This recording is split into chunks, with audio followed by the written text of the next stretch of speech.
Hello, everyone. Welcome to episode 171 of the Terminal City FC podcast, part of the Area 51 Sports Network. Joshua Ray joined alongside Nathan Durek as per usual, broadcasting live on the Area 51 Facebook, Twitter, and Terminal City FC YouTube channel. And for those watching, I don't have my camera on because if I turn it on, for some reason it's just black. I don't know why it does that every now and then. So we're just gonna see a You just get gray my beautiful face today. avatar. Yeah, you get Nathan's beautiful face and his hair today. So we're also on the whatever podcast platform you're streaming and listening on or whatever. Hope you're all having a good day, beautiful day here in Vancouver. And it's been a beautiful week for the Vancouver Whitecaps. Yeah, you know what? Let's start it off with the weekend. First MLS home game, or first MLS game for the Whitecaps, I should say, not home game. Portland, where the Whitecaps last went and played their home match at Providence Park in the play-in round of the playoffs for 2024 and came away with a 5-0 win. Well, they almost did it again on the weekend with a 4-1 win. And also first win, competitive match for brand new coach, Jesper Sorensen.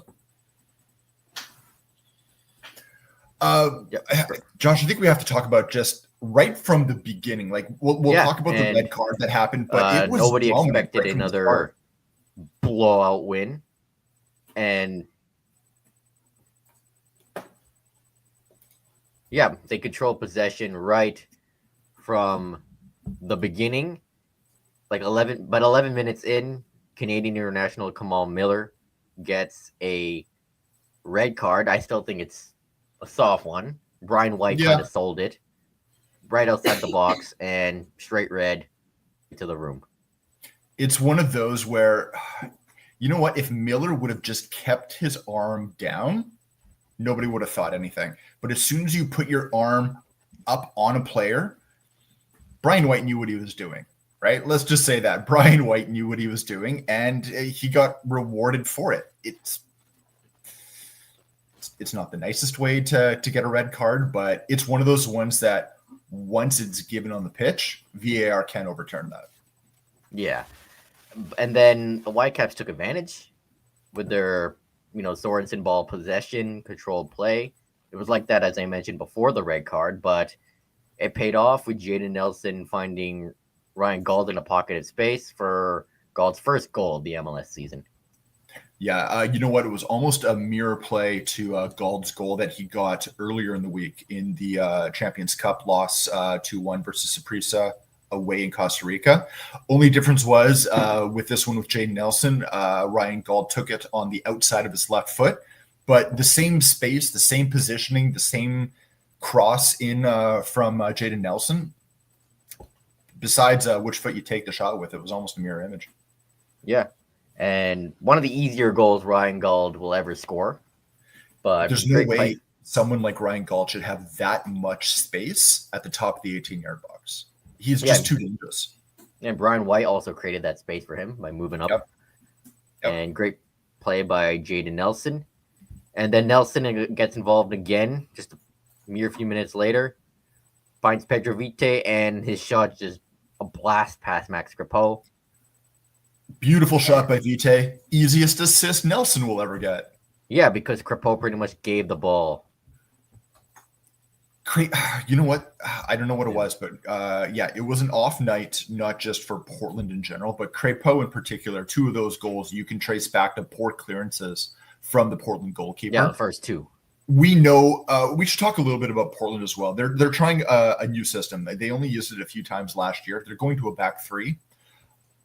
You can see that it's very, very rough right now. I don't know if they're going to continue to stay with it. We'll have to wait and see, but it didn't work. Well, I mean, also when out of that back three, one of your guys goes off with a red card right off the beginning, it's very, very tough. And, they were on the back foot right then. Yeah, and they just couldn't adapt to the Whitecaps like press and possession, and they couldn't adapt when Kamal Miller got sent off. So the Whitecaps went into the half up 2-0, and thankfully didn't get too complacent because Nelson got involved again. What a run, this goal. This goal, the Portland fans argue that there's a handball on Vite. After looking at it later, there was, believe it or not. It looked like he did. It's a strange one. I talked about this last week as one of the pool reporters for the Whitecaps. You and I were on the call about a brand new system that's coming in for pool reporters and how we talk to referees and whatnot. And the majority of that meeting actually was taken up about new definitions of handball. Based on those definitions of handball, this doesn't fall into that category. Yeah. Right? So it's again, like I don't think it matters what definition of handball comes in. You are always going to have subjectivity, and it is always going to be a very difficult thing to call. But based on these new rules, and again, we seem to change handball rules about every 12 months. Every day, yeah. Yeah, exactly. This one doesn't fit that. So in my mind, referees are like cashiers. They don't set the rules. Cashiers don't set the prices. They just are the ones that we make enforce them. Yeah, they just work there. Yeah, pretty much. But they gotta, make sure to control the game and all that. But what a run by Jaden Nelson. Like, Portland couldn't catch up to him. And then he finds Sam Adekugbe for his first goal this season. Yeah. Again, Adekugbe, he is going to get those opportunities if he makes those runs. He's been given license to do so, which, again, now that he's playing more, not necessarily as a wing-back sort of player, more as a traditional fullback, Sorensen still wants those fullbacks to get up very, very high, which, I mean, we see in the modern game quite a lot anyway. He's going to get those opportunities throughout the season. Yeah, stay healthy, Sam. Stay healthy. Yeah, let's just hope his knee is kind to him this year. Yeah. Because last year, the Whitecaps really needed him in games where he wasn't there. But you can't take anything away from Nelson's run on this one. I mean, that was, I don't even know. Like he basically, when he received the ball off of Vitae, I mean, he pretty much still had another 70 yards to go. Yeah, and speaking of runs, Nelson got one himself. Yeah. Just another beautiful run. This one is just like I'm him. I'll do it myself. Screw it. I'm Jaden Nelson. I'm just going to run through the Portland defenders and then get one himself. He was able to make himself some good space in a very tight situation inside that 18-yard box. Cuts onto his left, takes it on his left from the right side of the net, and simple finish. Debut for Nelson. He was subbed off quite soon after his goal, but 1 goal, 3 assists. Not bad for a day's work. Yep. Great day for Jaden Nelson. One of the best debuts you'll ever see from a Vancouver Whitecap in their MLS era. And I think they were saying that just like one of the best. I think they were saying that for a 4-point night, it's the first 4-point night out of any Whitecaps player since Alphonso Davies back in 2018.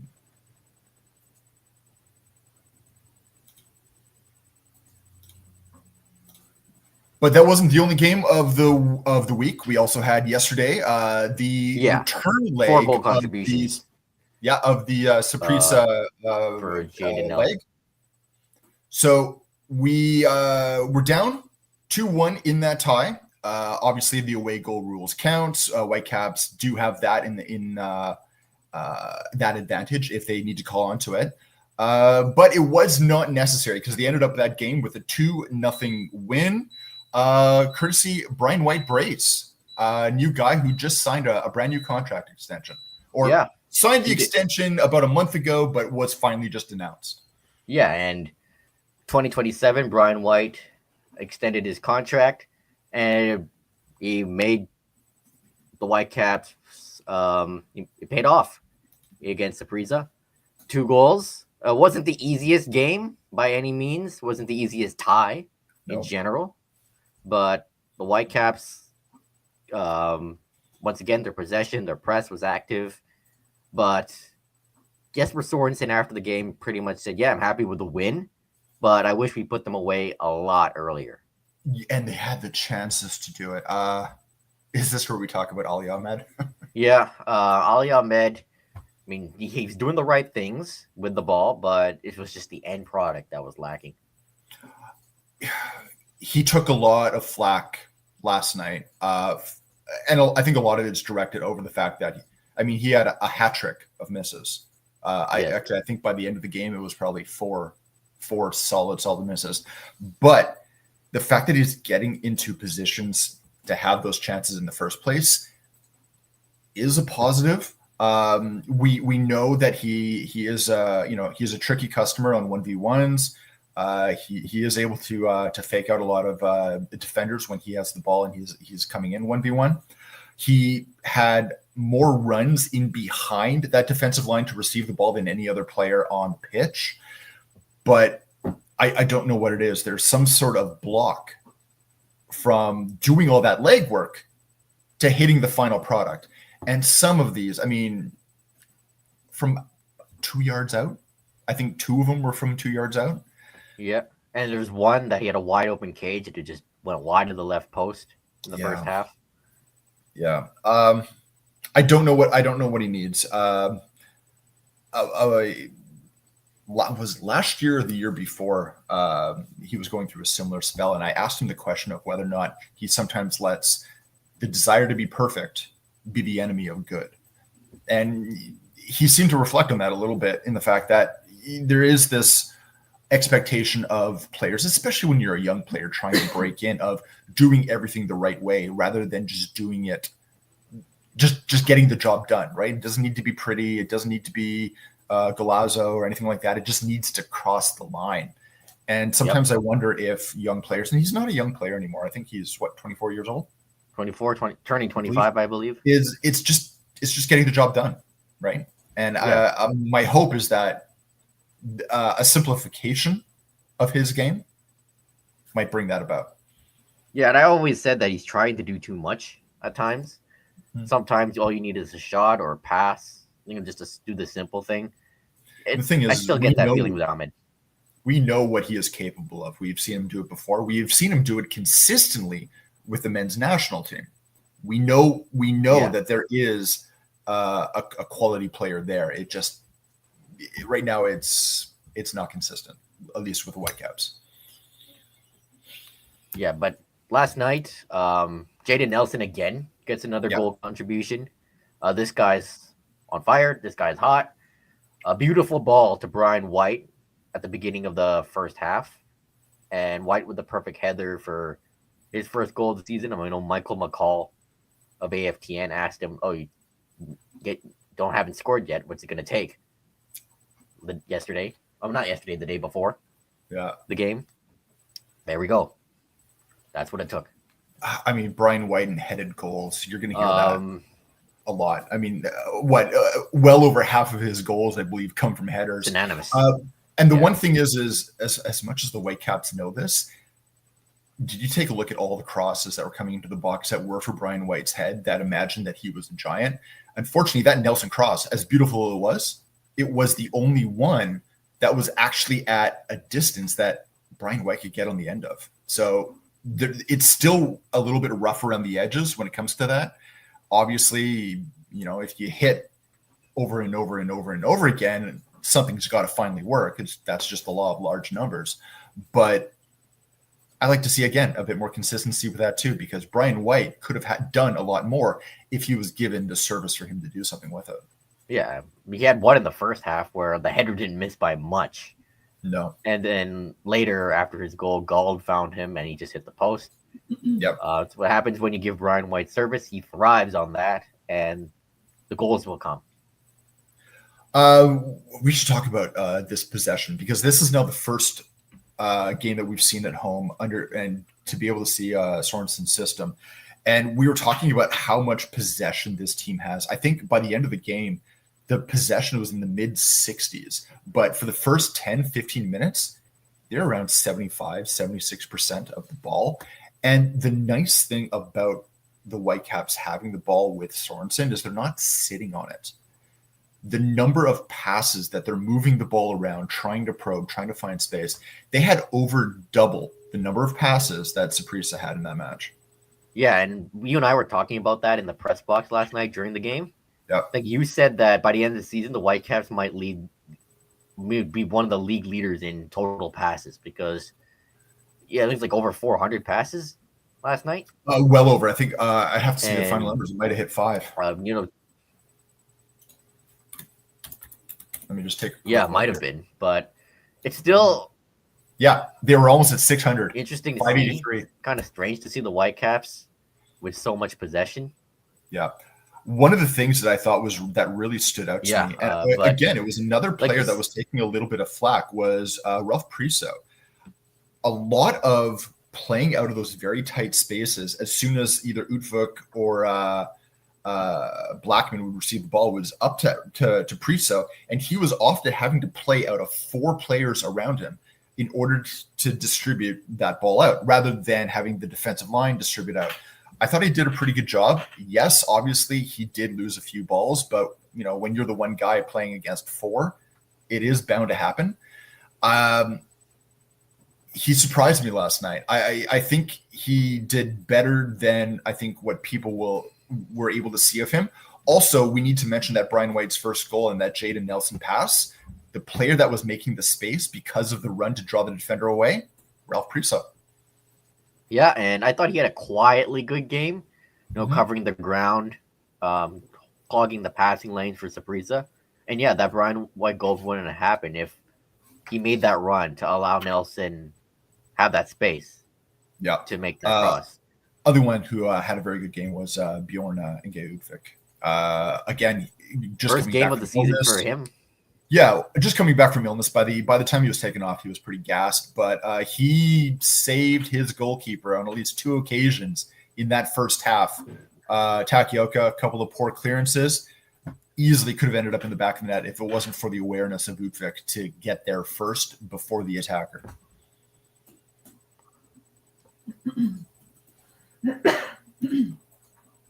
Yeah, and good on Utvik for bailing out Takioka, because a couple of those clearances shouldn't have happened, but Utvik was there to save Takioka. And should also mention that Saprissa just came, like after the first Whitecaps goal, they really started to come alive, having chances on Takioka. Yeah, when they finally made their first round of changes, Saprissa, I think, made changes around the 62nd, 63rd minute. Whitecaps followed with 2 changes immediately right after. I think it was in the same window, actually. But you saw a change from Saprissa in trying to be a bit more, have more impact on counterattack by being a bit more explosive with the ball. And it did pay off for a while. It got very, very dangerous. There was a number of headed chances by Kendall Waston that we thought could have been, except he just didn't have the power to go with it until the very end when he rang one off the crossbar, which, I mean, that could have changed the game there, right there, because a 2-1 with 2-1 in the previous match, we would have been going to extra time. I think the Whitecaps, that could have been overall. We're the better team, but they got a little bit lucky with having to hang on there at the end.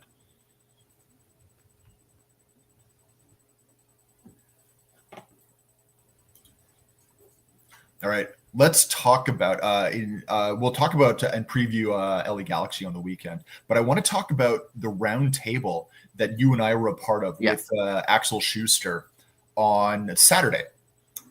Friday. Right? No, Wednesday. Yeah, I keep forgetting what day it is. Yeah. We got to speak to Axel for about an hour.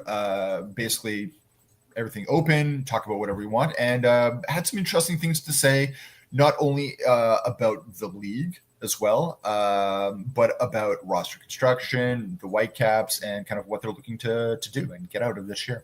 So I asked him about transfer targets. He said 2. That's what they're looking at. And he's also said that U22 model, which they opted to do, gives them more cap flexibility, especially when you get $2 million extra in GAM. And it looks like they want to strengthen the midfield since Stuart Armstrong has left. There are 2 players that they're looking for in the midfield. In particular, Schuster said that they are not looking at attackers. I mean, bringing in Savvy, bringing in Nelson, they feel very confident with the depth and their ability to move around. Ahmed is playing higher up in that area as well. But the midfield, they want more, especially when it comes to depth. I think Ngando has been a very interesting.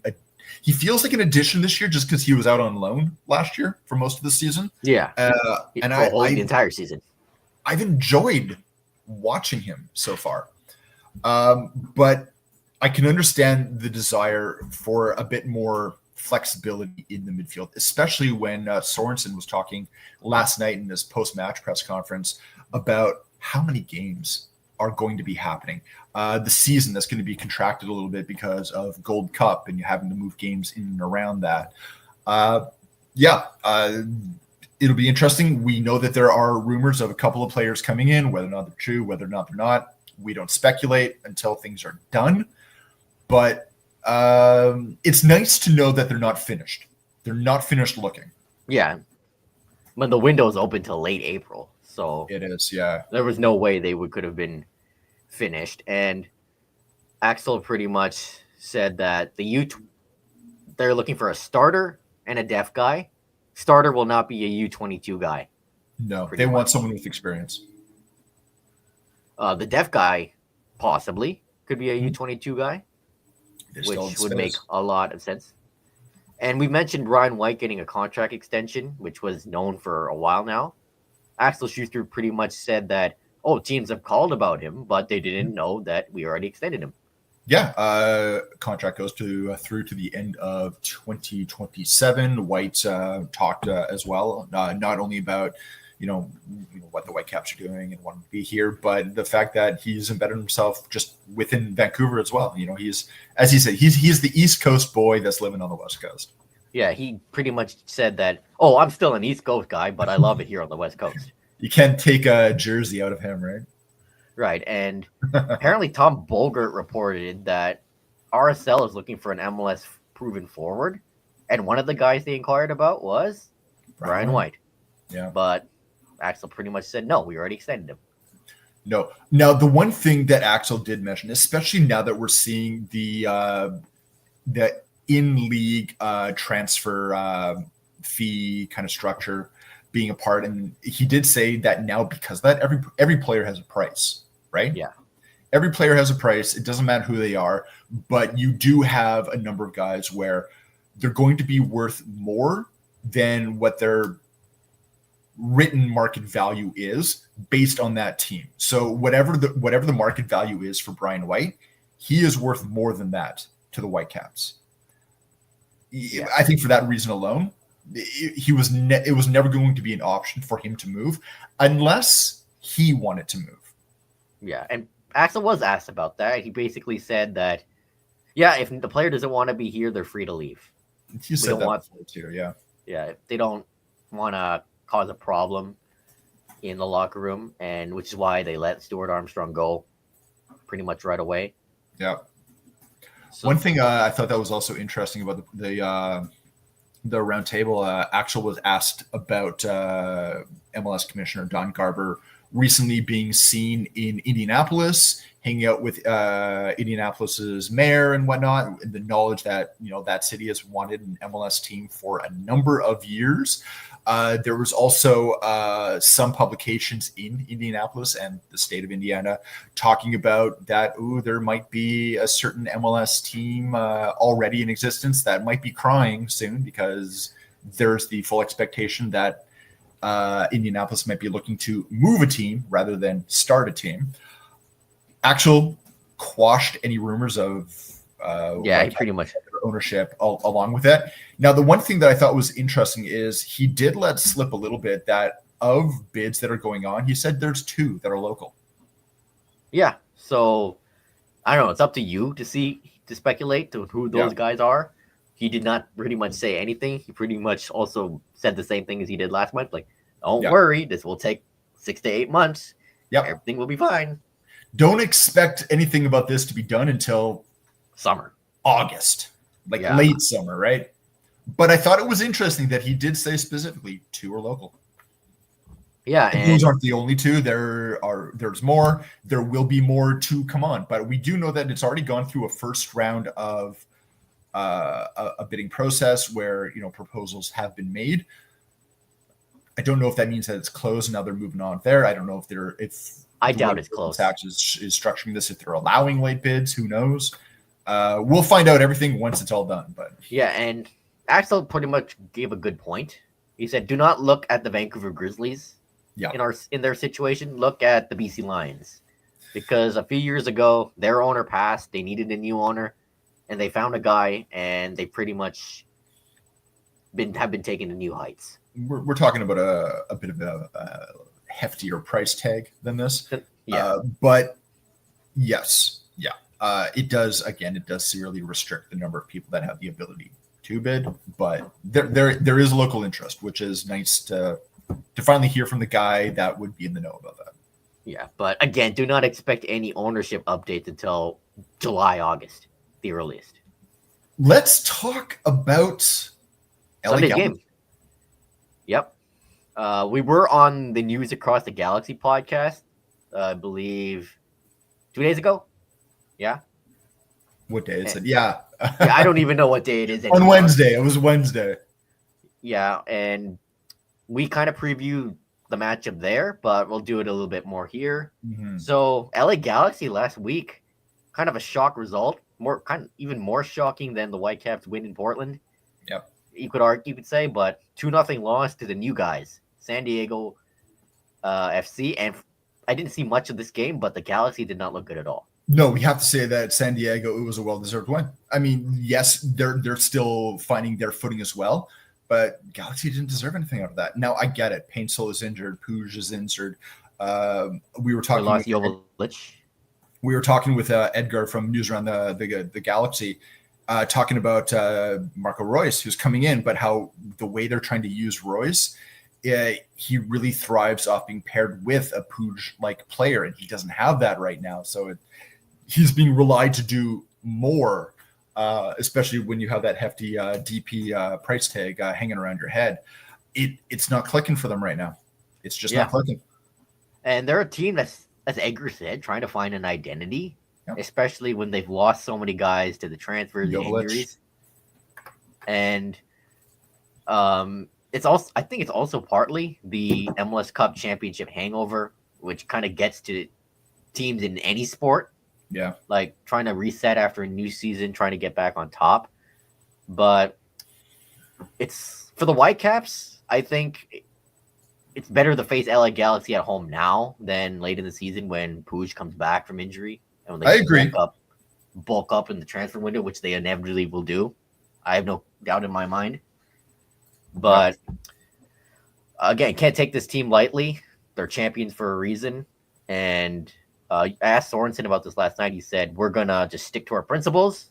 We're going to reset and try to improve on the last two games.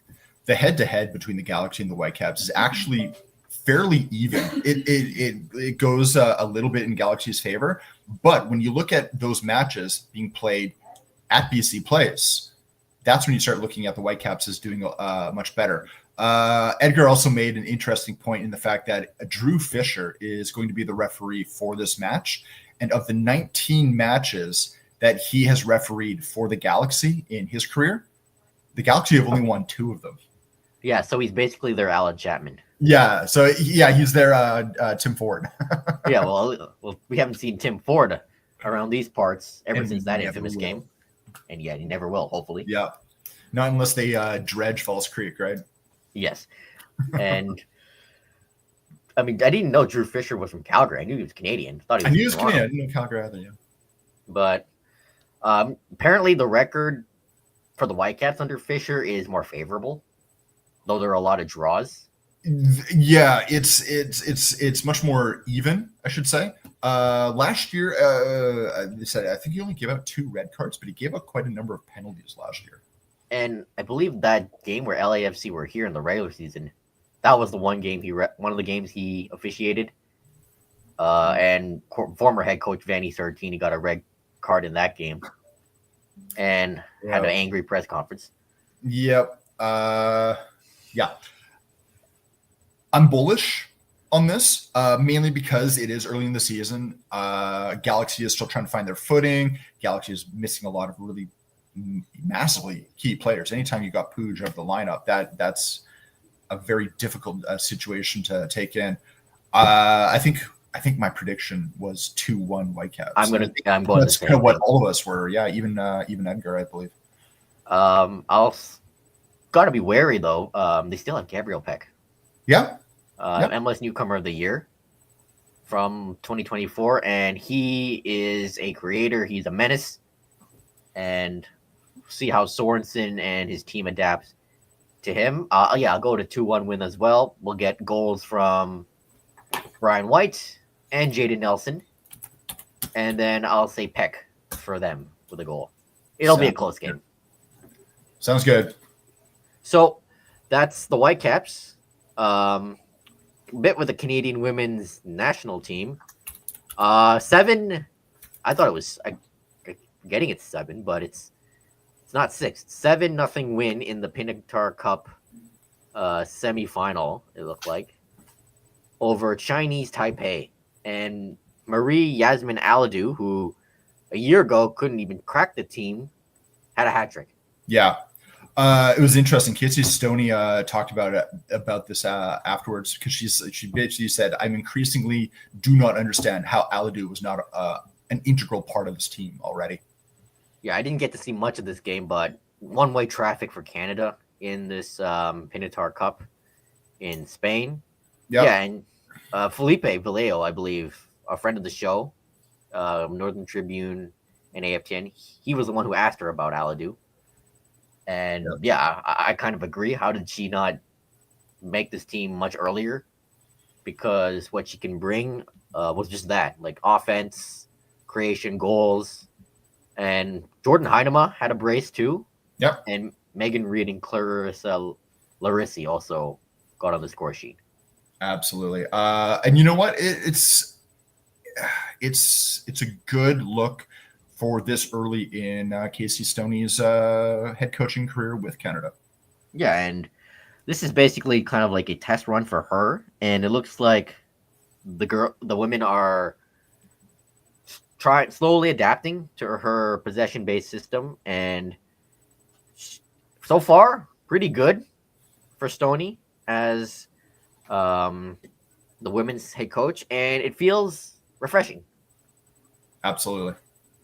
And congrats to the women for that huge victory over Chinese Taipei, and it actually won the whole Pinatar Cup. Sorry, it was actually the final, not semifinal. Yeah, that's true. For the men's side, Jesse Marsh had a press conference as part of some CONCACAF thing. Somebody, I don't know who, shout out to this person, this reporter, asked Jesse Marsh his thoughts on the current political landscape between Canada and the United States. Marsh being American and coaching Canada, he did not hold back. He pretty much said the whole 51st state rhetoric by Donald Trump is ridiculous. Yeah. It wasn't a Canadian reporter that asked. Actually, there was no Canadian reporters, I believe, at this conference. It was taking place in the United States. So, whoever asked him, it's definitely from there. I think it's nice to hear that from someone who is not Canadian about what they think about this situation going on right now. It's funny because in the United States, this has been taken about, this is just banter for the game. And unfortunately, it's become a lot more. We saw this in the Four Nations Cup and what was going on with that. We're seeing it now bleed into not only other sports, but other assets of society. Yep. It's nice to hear it. It's nice to hear it that there is still pragmatic, reasonable people south of the border. Yeah, and Marsh was like, Canada is a strong, independent nation, a place that values high ethics and respect. And he called the U.S. hate-fueled climate and full of disrespect. Well, right now, that's the outward face of it. Yeah, and There are people going to be crying, "Oh, keep politics out of sports," but they kind of intertwine. Keep politics out of sports. Do we need to talk about 1936, Yep. 1972, 1978, 1982? Politics and sports have always been together. That's not changing. Yeah, and especially now with the political climate between Canada and the United States, there's a lot of uncertainty, a lot of fear. Especially with the tariffs and everything, the whole 51st state thing. And good on Jesse Marsh for not holding back on his thoughts about the whole thing. And Alistair Johnston was interviewed by TSN, and he pretty much said, "Yeah, I agree." That's Mexican head coach was also interviewed a little bit, asked a similar question. He was a little bit more cagey in his response, but he did have stuff to say about the Gulf of Mexico and what its real name is and Gulf of Mexico, things like that. But again, this was all lead up coming up, I believe, for Gold Cup this summer.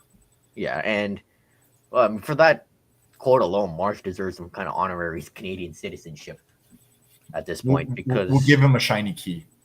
Yeah, but he's got work to do ahead of the CONCACAF Nations League, and should mention that the preliminary rosters for that are out.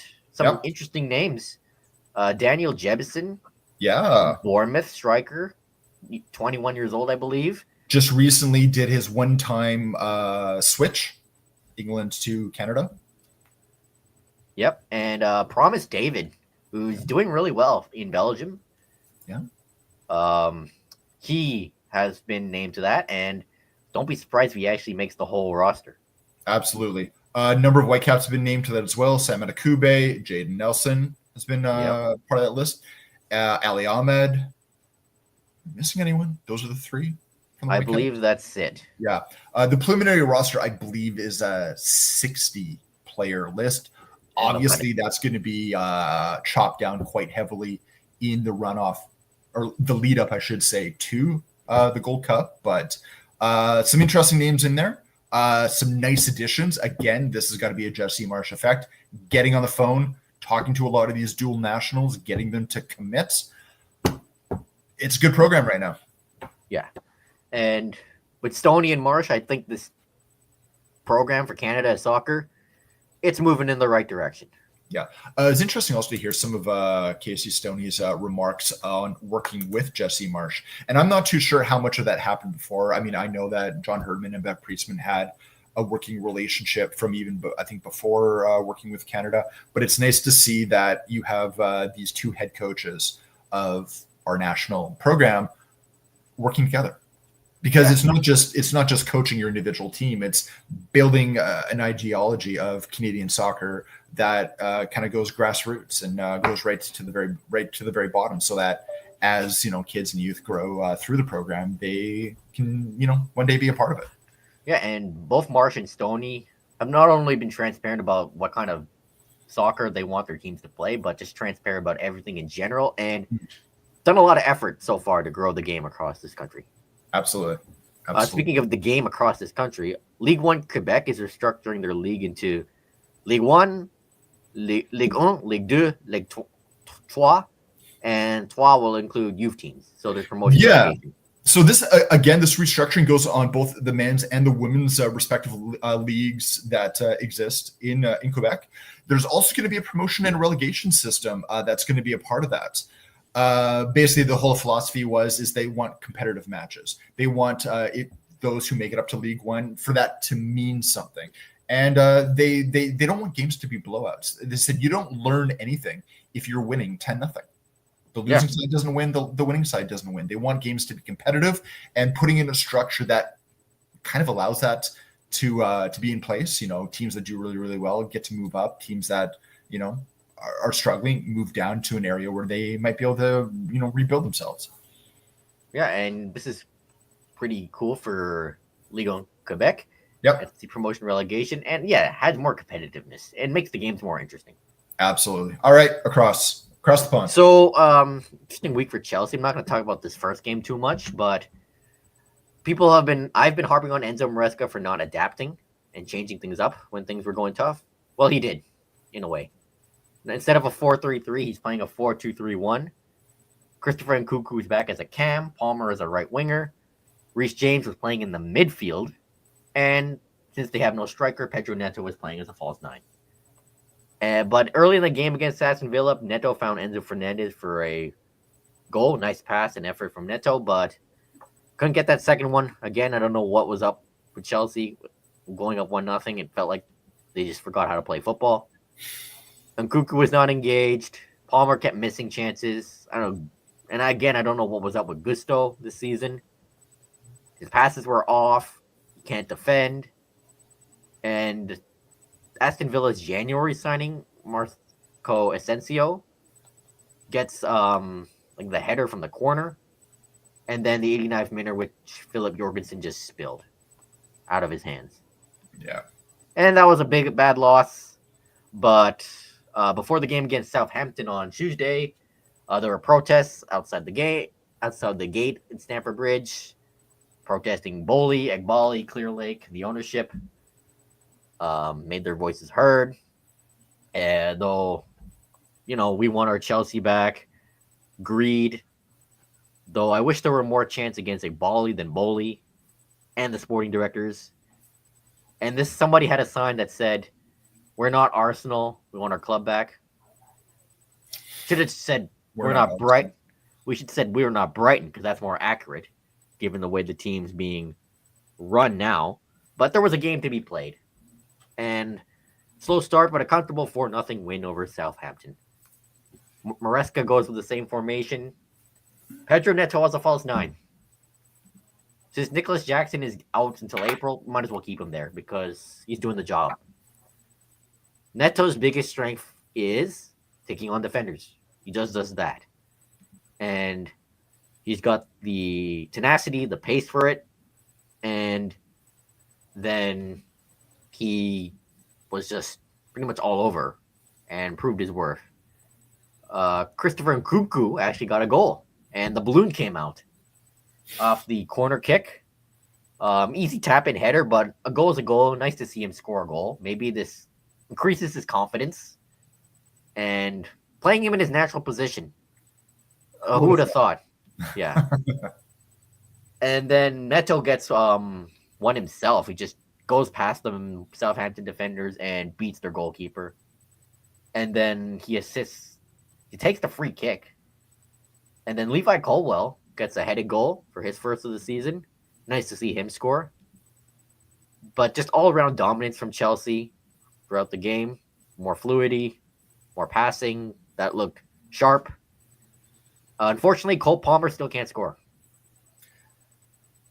He missed like 5 chances in this game, including one that early in the game where he would score like 5 months ago, 3-4 months ago.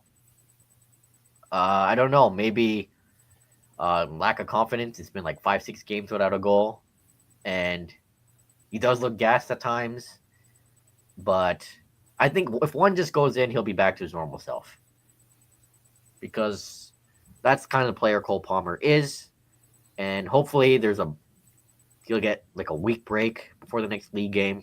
Gets time to rest and reset and hopefully come back stronger. But shout out to the 17-year-old Tyreek George, a winger who came off the bench for his debut. Gets an assist on the 4th goal scored by Marco Cucurella. A well-taken pass he took from Gusto, got run around defenders, and found Cucurella, who finished perfectly. So well done to Tyreek George. People on Chelsea Twitter are saying, "Oh, this guy's going to be pretty good. This guy's balling for the youth team." Gets an assist like 10 minutes into his debut. Not bad at all. So Bowley has actually spoke at a Business of Football Summit on everything. He pretty much said the British press kind of exaggerates things a lot and leaves things out. They've agreed on a strategy and the stuff's getting done, and he wants to look forward instead of backward. Okay.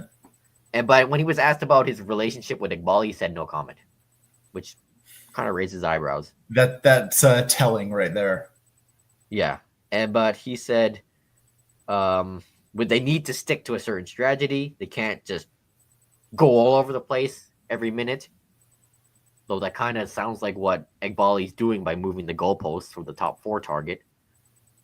But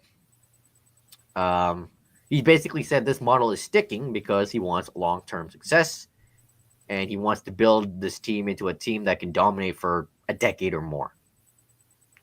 And that kind of explains the whole contract thing, the youth player development. But sure, I guess Boley is sticking to his principles, but no trophies so far. 3 years into his ownership, and I just still at the protest kind of feels wrong that he's seen as the main guy when it's clearly Bidot Bali, but it's kind of telling when he doesn't want to comment on his relationship with the co-owner. Yeah, are they still trying to buy each other out? It feels that way, but Boley said he's confident that things will better, but he said it's not guaranteed. I can't predict the future. Nobody can. So that's fair. All right. And he did speak about fan criticism. He said, well, that's British football fans. They're passionate. You can't keep everyone happy, and that's reality. And he said that I think the trend is in the right direction, and that's the thing that matters. Okay. Okay, I guess, but yeah, that kind of seems like the parents saying, "Okay, you have your temper tantrum. We'll talk to you when you're better." Yeah, but I mean, sure, you're saying all these things, but Chelsea's not winning. Yeah. So maybe let's see. Long-term project, but Chelsea needs success ASAP. And they got Copenhagen in the Conference League, I believe, next week in Copenhagen. And then after that, it's Leicester City in the league. Right. So Tottenham, I went on a streak for a bit, but that kind of ended. Yeah, they on the weekend won 4-1 against Ipswich, which was quite nice. It actually was their first 3-win match streak in the Premier League going back to December 2023, which it's kind of insane when you think about that it's been over 2 years that they were able to string that number of wins at the same time. A brace from Johnson, recently back from injury. 18th minute, easiest goal you'll ever get. All the work done by Son Heung-min. Crosses the ball in, easy tap in. About 8 minutes later, another one, Son doing all the work, cuts up, finds space for Johnson, kind of around 10 yards out, 12 yards out. Again, and that's another well-played shot. Early brace put Spurs up very comfortably at the 30-minute mark, but it could have been a much different game at that point. We have to talk about Liam Delap, a player for Ipswich. Could have had, it felt like he could have had a hat trick in the first 6 minutes.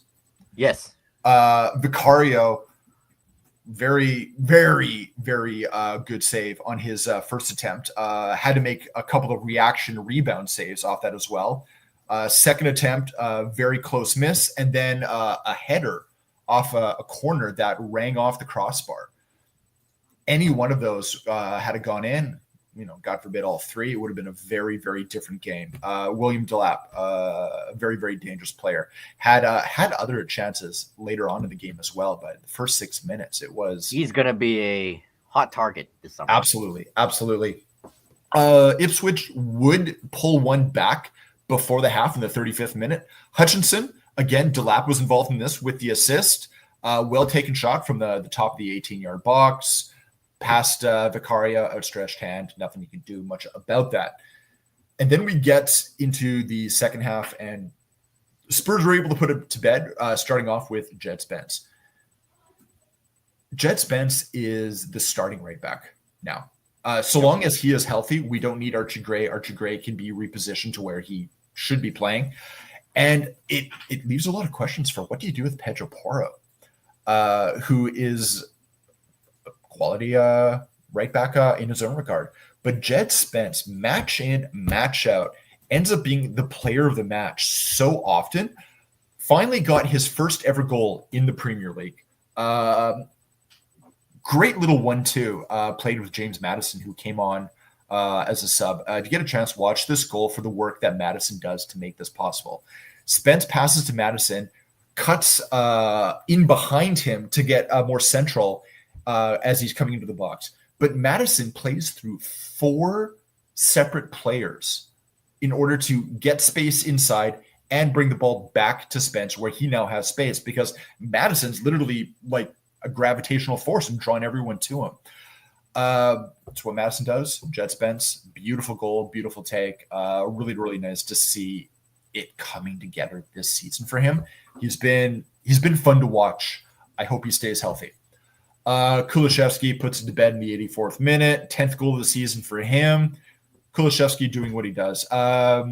Gets the ball, runs from the halfway line, cuts inside on his favorite left, hits it off the inside of the post and in. Dane Scarlett, who came on, got the assist. Scarlett, who spent time on loan to Ipswich last season. So, a little bit of a connection there. As good as that win was, we did have the midweek match against Manchester City. 1-0 win for City. A very tough game. Spurs didn't even register their first shot, I think, until the 45th minute. Jeez. Not a whole lot to talk about it. Also, this match happened while you and I think, were talking with Axel Schuster. Yep. But, yeah. So, a couple of steps forward, one step back. Spurs right now are sitting in 13th. I'm still hoping for a top 10. I know Postecoglou said he still wants to be in Europe next year. I don't know about that. I don't know about that. I think the only way you're going to be in Europe next year is if you win Europa League. So, get on that. And we have that coming up because March 6th is the next game. AZ Alkmaar.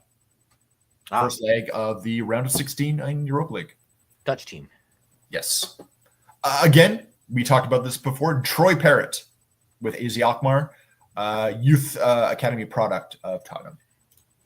Yeah. So, the other thing I wanted to mention was Archie Gray. Just recently, they had the London Football Awards, and he won for a Best Male Young Player. So congratulations to Archie Gray on that regard. I mean, the guy played 4 different positions at 18 years old, so no brainer there. Yeah, and multiple games at all those positions, right? Like, he's a bit of a Swiss Army knife. Yeah. Probably won unanimously. Should have. Yeah. I hope so. Yeah. So, La Liga president Javier Tebas says they reported Manchester City to the European Commission over breaches related to state-owned companies. So more controversy with Man City. We know Tebas has had a bug against Manchester City, PSG, and all these teams for a long time. This is elevating it. It's now being taken outside of football into the European Commission. I don't know what's going to come of this, but they're basically saying that because there's such these state-owned clubs are such huge parts of huge business models, they're saying it's very easy to bury club losses in other business areas, which then inflates the profit of these clubs. Whether or not it's true. Now, the interesting thing is Tebas says we have the numbers, we have the financials. Does make me wonder, how did he get these numbers? How did he get these financials? But apparently he does say that the European Commission has opened up an investigation specifically in Man City. But my guess is if this is Tebas, PSG is not too far behind. Yep. And probably won't be much other than a slap in the wrist at this point. Yeah. Speaking of controversy, Jose Mourinho has been given a 4-match ban in Turkey over racist comments accused by Galatasaray. Yeah. And his former players are coming to his defense, including Didier Drogba, who said, who was once a Galatasaray player. He said, yeah, that's right. I've known Jose Mourinho for 25 years, and he's not a racist, and there's history to prove it. How can my dad be racist? Come on. That's pretty much. Did he call him dad? Yeah. Because interesting. Kind of like a father figure. Okay. And John Obi Mikel has said the same thing. He said, to call my dad a racist is an effing joke. The one thing I want to add to this has actually been elevated today. Jose Mourinho has now filed a lawsuit against Galatasaray. Interesting. The fine is 1,907,000 Turkish lira. The number being specific because 1907 was the year Fenerbahce, the team Mourinho coaches for, was formed. Yep. Again, it's more symbolic. This works out to about £41,000. Not much for a club like Galatasaray, but again, this is something else that has been taken out of football. Yeah, and Fenerbahce's Twitter account has posted a video like "We're with Jose Mourinho."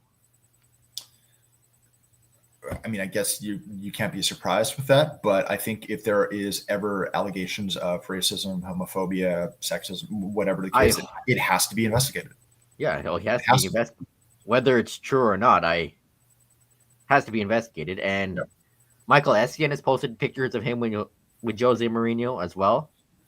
And a lot of even former Galatasaray players, William Gallas, who also played for him at Chelsea, posted on Instagram. They said racist, no way, and tagged Jose Mourinho. I don't know what happened in that match to go to this level, but you got to think that, you know, if a complaint like this is filed, it's not done without at least some belief that something happened. Whether or not something was said, I have no idea. I don't know. Maybe this is time to mic everyone up, right? Yeah. So Mourinho has said comments like this before, but we also remember the controversy he had with the physio at Chelsea. Yep. Right. Like this is not the first time he has been involved in controversial remarks. I mean, he's just a controversial figure in general. Yeah. But this is some serious allegations that, of course, if it's true or not, we don't know what happened in the game or what he actually said. We'll see where this goes. Yes. So that'll conclude this week's episode. Hope you're enjoying it. Tell us what we're doing right. Tell us what we're doing wrong. Make sure to visit the Area 51 Sports Network website for all our writing. Continue to cover the Whitecaps and all things soccer. Follow me on Twitter, Joshua00, Nathan at Enduric. Also on Blue Sky as well, Terminal City FC on Twitter, YouTube, Blue Sky, Instagram, and everything. So we'll be back next week talking more Whitecaps and soccer. So that concludes this week's episode. Peace out. Take care.